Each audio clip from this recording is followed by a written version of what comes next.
2023 সালের অক্টোবর থেকে শুরু হওয়া ইসরায়েলি হামলায় ধ্বংসস্তূপে পরিণত গাজা, যা পুনর্গঠনের লক্ষ্যে বোর্ড অফ পিসের প্রথম বৈঠক অনুষ্ঠিত হয় 19 ফেব্রুয়ারি।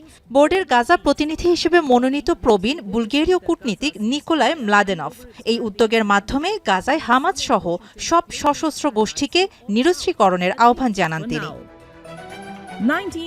8 মাসের এই পরিকল্পনাটি কয়েক ধাপে তৈরি করা হয়েছে, যেখানে উভয় পক্ষ একটি ধাপ শেষ করার পর শুরু হবে পরবর্তী ধাপ। চুক্তির প্রথম 2 সপ্তাহ ইসরায়েল ও হামাসের সামরিক অভিযান সম্পূর্ণভাবে বন্ধ করতে হবে। এই পর্যায়ে ফিলিস্তিনি জাতীয় কমিটির প্রতিনিধিরাও গাজায় প্রবেশের অনুমতি পাবেন। প্রস্তাবের দ্বিতীয় পর্যায় 16 থেকে 60 দিনের মধ্যে শুরু হবে। এই সময়ে হামাস এবং অন্যান্য ফিলিস্তিনি দলগুলোকে পুরোপুরি নিরস্ত্রীকরণ করতে হবে। পরিকল্পনার 90 দিনের মধ্যে হামাস তার টানেল নেটওয়ার্কও ধ্বংস করে দেবে।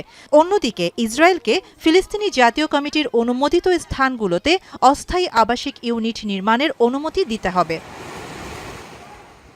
পরিকল্পনার প্রথম 3 মাসে সব শর্ত পূরণ করার পর পরবর্তী পর্যায়ে ইসরায়েলি বাহিনী ধীরে ধীরে গাজার সীমানা থেকে সরে আসবে।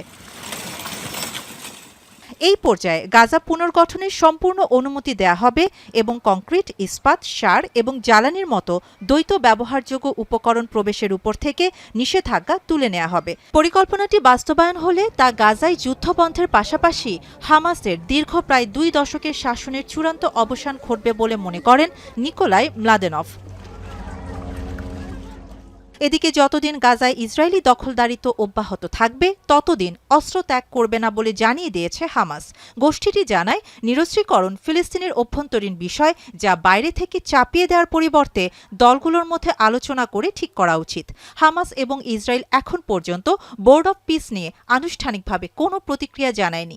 তবে ফিলিস্তিনি বিশেষজ্ঞদের মতে এই পরিকল্পনার অর্থ হল কার্যত হামাসের রাজনৈতিক আত্মসমর্পণ। শাহানা জাহান, এখন বিশ্ব। নায়াসিনামাইড ও স্যালিসাইলিক সমৃদ্ধ লিলি ফেস ওয়াশ, যা ফেসের ডেড স্কিন সেল দূর করে দেয় দ্বিগুণ ফাস্টার ব্রাইটেনিং।